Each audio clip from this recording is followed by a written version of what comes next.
You've been sleeping wrong your entire life. Not a little wrong. Fundamentally, biologically wrong. And the worst part, a government scientist proved it in 1992, and almost nobody knows it happened. Here's what he found. When you remove all artificial light from human beings, every single person on Earth reverts to the same sleep pattern, one that hasn't been seen in the wild for over 150 years. And if you've ever woken up at 2 or 3 in the morning, heart pounding, staring at the ceiling, your body wasn't malfunctioning. It was remembering.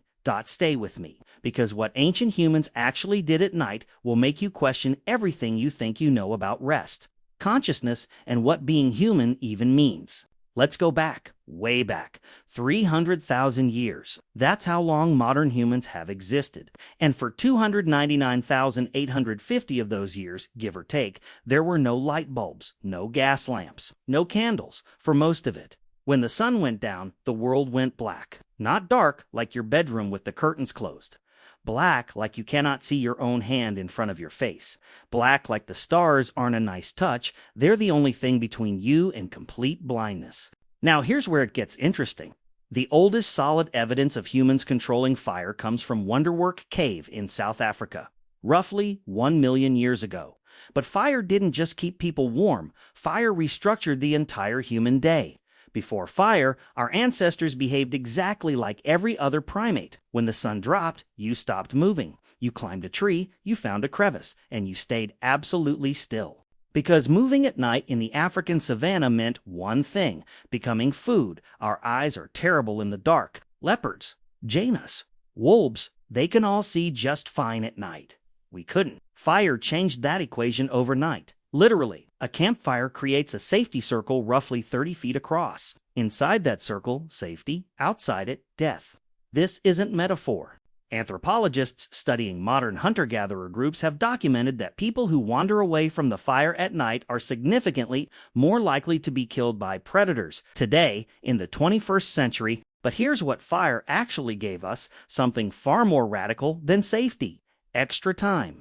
Before fire, the useful day ended at sunset. That's maybe 12 hours in summer, as few as 8 in winter. Fire suddenly added 2 to 4 usable hours every single night, multiplied across thousands of generations.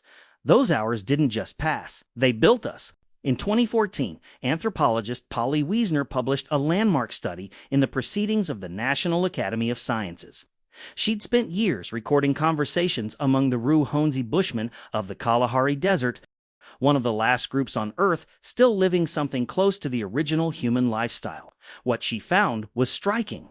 During daylight hours, about 80% of conversations were practical. Who's hunting where? Which plants are ready? Logistics, economics. Daytime talk was work. But at night, around the fire, something shifted completely.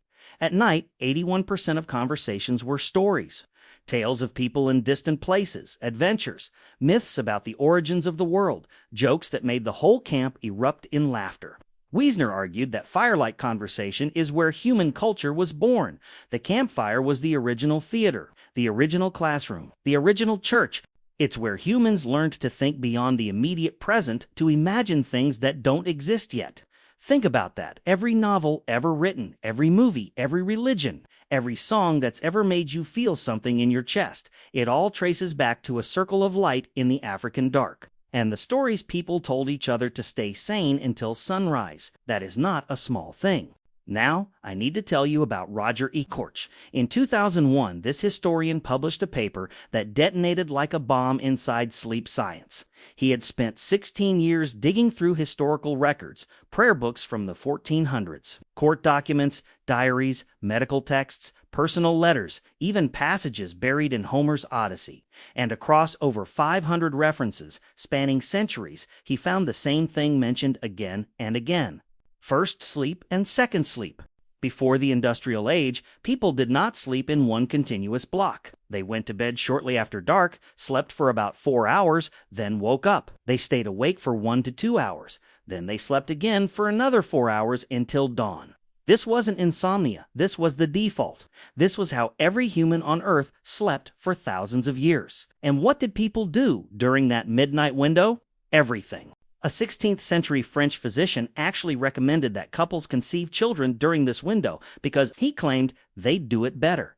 People visited neighbors. They lay in bed and interpreted their dreams while they were still vivid. They prayed, they wrote, they thought. A doctor's manual from the 1500s called this window the watch and described it as the best time to study, reflect, and do any serious thinking.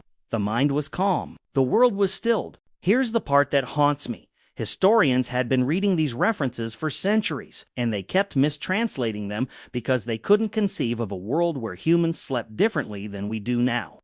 The assumption was so deep it literally warped how they read ancient Greek and medieval Latin. But then science stepped in. In 1992, psychiatrist Thomas Ware at the National Institute of Mental Health ran an experiment unlike anything done before. He took a group of volunteers and removed all artificial light from their lives. For 1 month, they experienced 14 hours of darkness every night, roughly what our ancestors would have had before electric light extended the evening.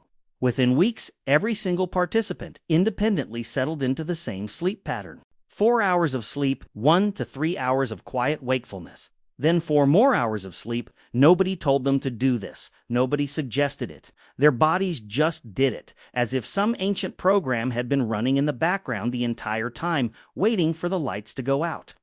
But here's the part that stopped scientists cold. Were measured hormone levels during that wakeful window. And what he found was unlike any normal waking state they'd ever recorded.